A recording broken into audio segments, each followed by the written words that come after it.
टंगमर्गी गुंजर लालपुर इलाकस मज फैले तमी विज दुई छतई तो इलाकस मज कोर लूको कत्ल मामलस खिलाफ एहतजाज या दौरान तमो नारेबाजी कर राखोल आज ब्रो कह दह योदवे जावेद अहमद रतुर सुंद कह वरिस लड़क लापता सपदन पत सो आज पुरसरार हालतस अमि पत पुरसरार जख्मी हालतस मज अकि बाग मज बरामद करने पत सो फूरी श्रीनगर मुंतकिल करनाव तत सपुद जख्मन हिज दाग नफर किन सो हस्पताल मज जां बाग अत सिलसिलस मज लाश इलाकस मज वातन पत आव मामलुक तहकीकात करने बापत इंतजामिया मुतालबह करने या दौरान मुबैना कत्ल मामलस मज मुलवस नफर सुंद पाई कड़ित तमिस खिलाफ सख्त कानूनी कार्रवाई करने अपील करना आई लूकन हुंद वनुन यह लकुट बच्चे जख्मी कर मुर्दा हालतस मज अकिस बागस मज त्रावन आमुत यमुक तहकीकात करित असलियत अवामस ब्रोह कन अन्य जरूरत है।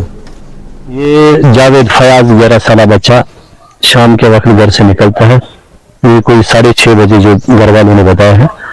यहाँ पे ऑलरेडी एक बुजुर्ग का इंतकाल हुआ था, उसका चाहरम था। उस शाम को वो वहीं पे था क्योंकि उनकी बराबरी है जो खाना पाना देते हैं, तो ये वहीं पे था।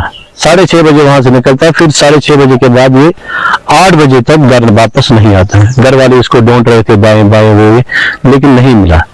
फिर इनके पीछे जो जहाँ पे इस वक्त हम हैं, जहाँ पे यह हादसा पेश आया है, तो ये 100 मीटर इनके घर से दूरी पे है पीछे। तो यहाँ पे वो थोड़े से झाड़ियाँ वाड़ियाँ हैं, तो यहाँ पे लेके इसका बेदर्दी से इसका कत्ल हुआ है। हालांकि उस टाइम ये थोड़ा बहुत इसमें जान थी, तो इसको हॉस्पिटल लिया गया। वहां पे ये 3 दिन से वेंटिलेटर पे था और आज सुबह बदकिस्मती से इसका इंतकाल हो गया। हम ये चाहते हैं कि ये हालात यहाँ पे नहीं हुआ करते थे। ये गाँव जो है पूरा अमन था हर लिहाज से।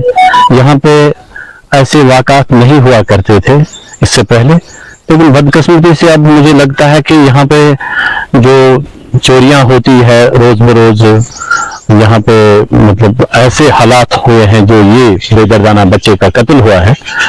तो पुलिस को चाहिए और एडमिनिस्ट्रेशन को चाहिए कि इसका बहुत ही पूरा तहकीकात हो और जो कातिल हो उसको कराई वाक़ा जो उसने किया है, जो ये बेदर्दाना कत्ल हुआ है, उसको इसकी सजा मिलनी चाहिए और दूसरों के लिए इबरत का निशान बने, ताकि आइंदा ये हालात इस